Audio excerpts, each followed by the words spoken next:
হাহা, আজ সারাটা দিন এমন ভাবে কাটছে, একটা কাজও মনের মতো হইল না।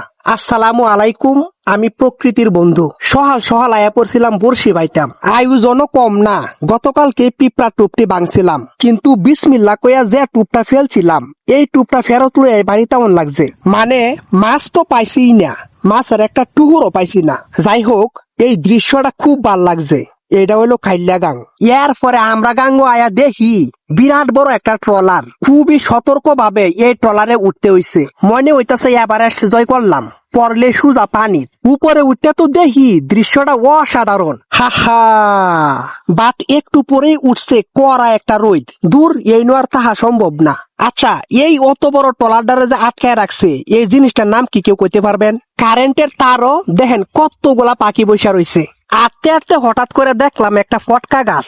দেখেন কি সুন্দর ফটকা যে হইছে। শুনছি এই ফলও নাকি খাওয়ান যা।